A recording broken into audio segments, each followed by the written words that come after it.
Ultimate Spider-Man, issue number 10 from Marvel Comics. I'll just say two things off the bat. One, this cover is a lie. This doesn't actually happen in this issue, but it is a pretty sweet cover. And two, there are no superhero fighting villains in this issue whatsoever. We don't get any Spider-Man. We get very little Peter Parker. Instead, our two main characters are Ben Parker and J. Jonah Jameson. And we're basically following them as they're doing some investigation. And because of that, this is a very talk-heavy issue. So I'm going to be skipping a ton of pages, like almost half the issue, because it's just them kind of going through like investigation stuff. Instead, I'm going to start the breakdown right here, because this is where Ben explains everything that they've done so far. So pretty much the story of Ben and J. Jonah Jameson is that they used to work for the Bugle. They ended up quitting when Kingpin took over. They decided to create their own publication called The Paper. And they basically had Mary Jane, who is a PR guru, basically help get sponsors and kind of help them get off the ground, as well as help bring attention to their paper. And thanks to Peter doing a bunch of pictures of Spider-Man and Green Goblin and stuff, they've been able to basically start climbing up the viewership ranks because of their Spider-Man stories. At one point, when Stacy ends up sponsoring them and basically donating a bunch of money to their company to kind of really help them get off the ground and pay for their office and things like that. Once again, this was set up because of MJ. And in a previous issue, they had a friend who was able to sneak in a bunch of paperwork that he kind of stole from under Kingpin's nose, and he gave it to them, and it basically sent them down a rabbit hole. And one of the big stories that they're trying to break is what happened to the Stain Stark Corporation. And the reason why is because Ben believes that it has something to do with Aunt May's death. And so here's what they have. I'll just read it verbatim. So, Stain Stark is sold to a holding company called TSSC. Is then immediately purchased by an offshore corp called Dino Space in the Bahamas. There, the assets are split into two companies, one SS Securities and the U65 company. Second one remains dormant, zero activity, there's nothing there. And then basically what happens is they decide, okay, so let's check out the SS Securities. And that leads them down a rabbit hole where they realize that shares keep getting sold and resold every month between series of shell corps. So it takes 30 days for the paperwork to go through, but in that time period, the share gets sold and then resold again. So that the paperwork is always behind who actually owns the share. And it makes them wonder why. Why is someone going through all this trouble to hide this? Who owns Stain Stark, and why do they not want anyone else to know about this?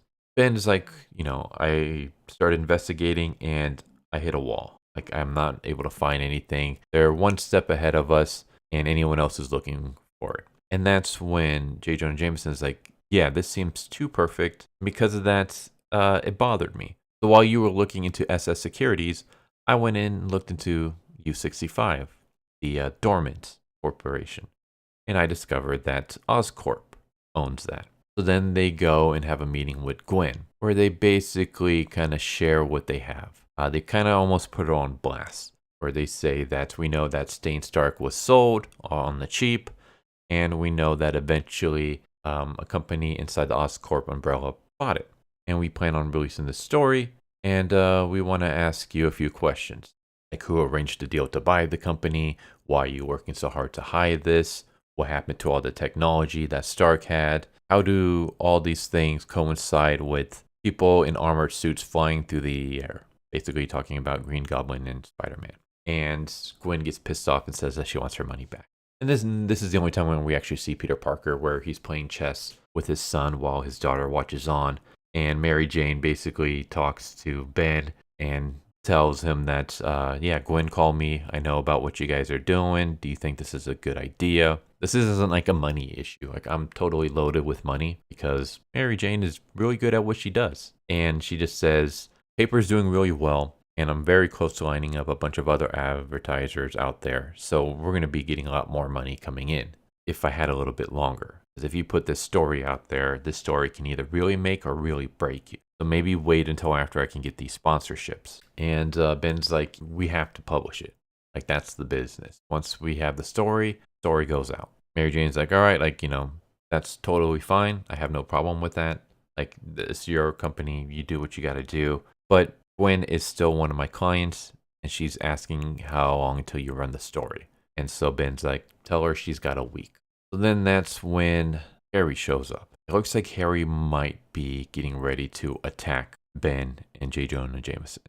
We have like a funny moment where as soon as they see Harry, J. Jonah Jameson is like, all right, pay up. And so Ben has to pay him. And basically, they had a bet going to see like what the over-under was before Harry would show up as soon as MJ had told Gwen how long it would take for the story to get out. So I thought this was kind of a nice touch. I like the little bantering that we get between Ben and J. Jonah Jameson. Like their friendship is awesome. Like I freaking love it. I actually wouldn't mind like a spin-off with just these two clowns going around solving investigation, like doing investigation work and putting out stories and stuff. Like I think it would be pretty cool. Yeah, like I love these guys. But Harry's basically like, hey, like I need you to not write the story about Oscorp.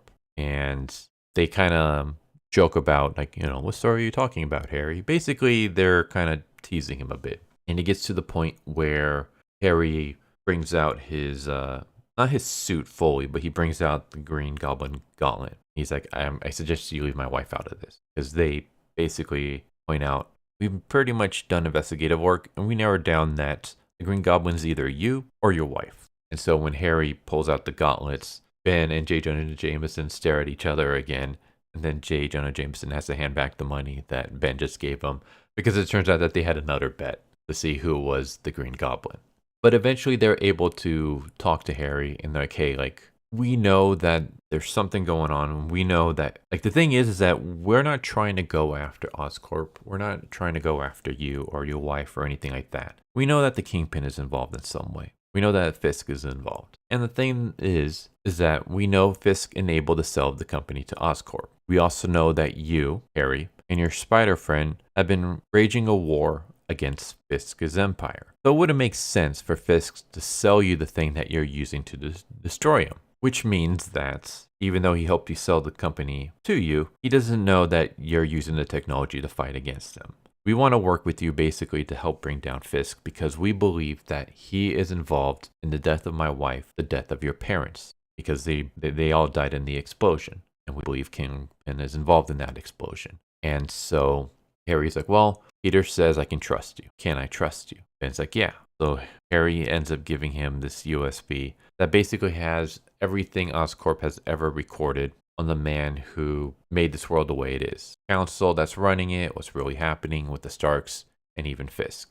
Like, your story starts here if you have the courage to write it. Just don't bring Oscorp, don't bring, me and my wife involved in this. I'm going to stop it there. There is a nice little Easter egg at the very end because basically as they're writing the story, they realize, hey, we can't be using our own names because that's just going to get us and our family into hot water with people we're going after. So we need to come up with a fake alias, a fake reporter. And so, the name that they choose for that reporter I thought was pretty interesting. It was a nice little funny cameo.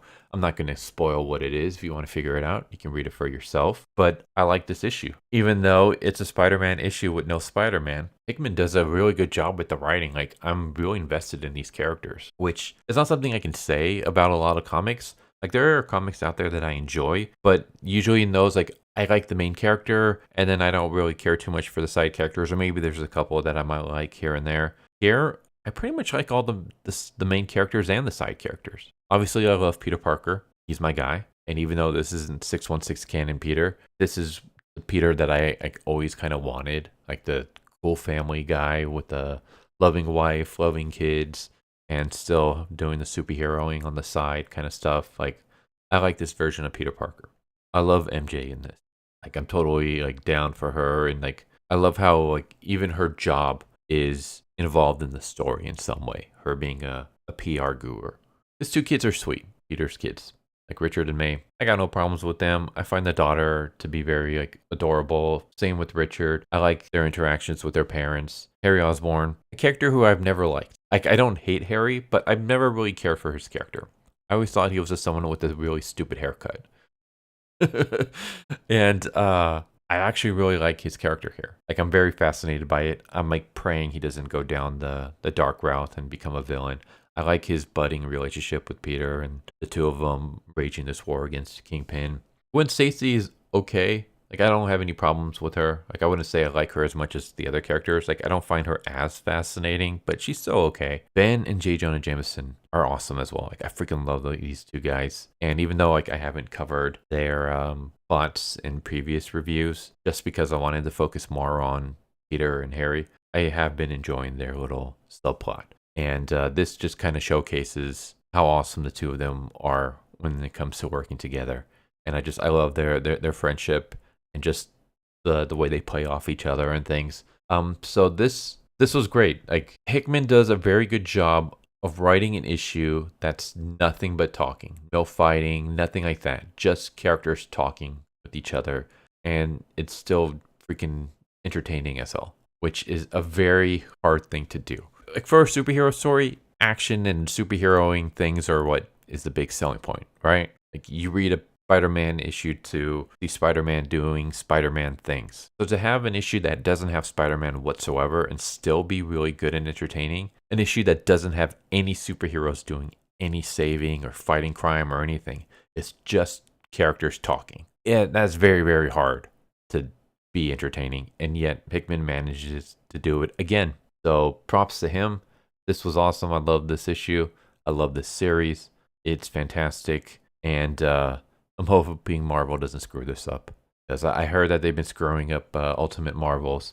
So hopefully that doesn't happen with this. As long as they leave Ultimate Spider-Man alone and just let Hickman do Hickman things with it, I think this is going to be an amazing series when it finishes. One of the best runs ever, in my opinion. 10 freaking amazing issues so far. So yeah, there you go. Hope you enjoyed. Hope to see you next time. Take care. Later. Thank you for watching my video. I hope you enjoyed it. If you didn't, I still want to thank you for watching it this far, and I hope the next one is more to your liking. With that said, thank you once again, and I hope you guys and gals have a good one. Later.